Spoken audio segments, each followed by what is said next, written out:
But we wanted to start off first by introducing the five of us who volunteered to be your alignment ambassadors for the DC chapter.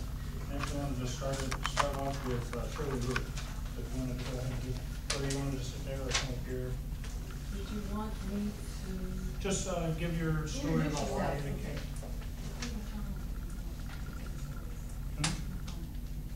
Yeah, go ahead. Yes, what we're going to do. You can see how together we are on this. We're not quite aligned yet. We're working on it. What's really important for you to know is that the five of us here, the alignment ambassadors, and all of the alignment ambassadors, we volunteered for this job. We asked to do this.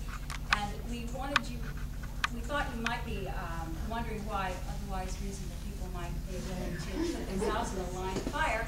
So before we got into the discussion of the alignment itself, we thought we'd tell you what the alignment means to us and why we decided to do this. And Shirley's going to start us off. I'm starting you off because I've been in the library field the longest. I've been at the Library of Congress over 40 years and proud to be a librarian for all that time.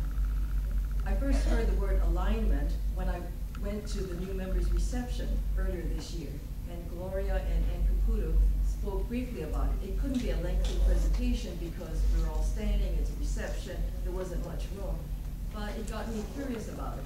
And then during the annual conference, I went to the Leadership Institute. As you may or may not know, you don't have to be a chapter leader at this point in time to go to the Leadership Institute. Members can go to it. And I'm an appointed member of the chapter, but not an elected member of this one, but I went. And I heard the panel that presented about alignment. And that panel, wow, when I heard about the research that was being done and just the things that they found, I mean, I found it surprising, and I thought, well, that means I'm looking at it from this point of view and not from where the CEOs are looking at it from, or the other CFOs and those from the executive suite. Because one of the conclusions, what they found out, was that people didn't care that much that you managed a library. And here, we as information professionals, we're proud we're the library director, or you aspire to be one or something. But what they cared more about were other things that you'll hear more about when we talk about the research findings. And that got me thinking about the alignment and how our association was going to be working with us on aligning us so we would have a clear voice on conveying to our management what we were doing, the value that we were providing to the organization. So later on, when there was a call for volunteers to be alignment ambassadors, I said, I'll put my name up, even though I'm off on a trip in 2 days that I'll be here and all. And I knew there'd be other people who would volunteer. I didn't realize at that point the uproar there would be about other parts of alignment, but still the research got me going, and that's what we want to tell you more about today. And the next person will be James. Dave. Hi, Dave Hemingway. I'll be a little more brief.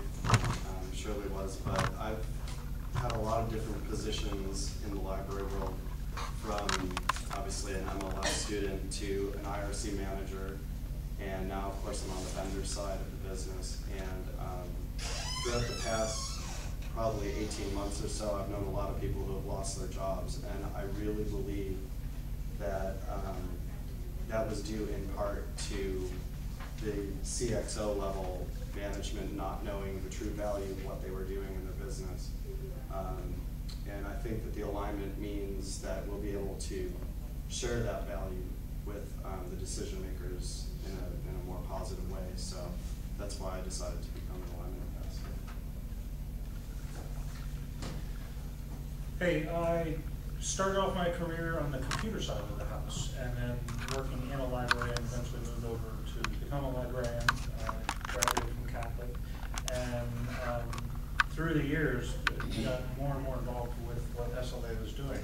And listening to what was being said in regards to the alignment, I too was impressed with the quality of the research that was coming out and the level of effort that they went through this multi-year process to really figure out what it is that SLA membership is about and where we as an association and we as a profession are going. So it was easy for me to sign up and say, yeah, I'll be an ambassador because this makes sense. And hopefully, as you'll see when we go through the presentation, that it's not an emotional win.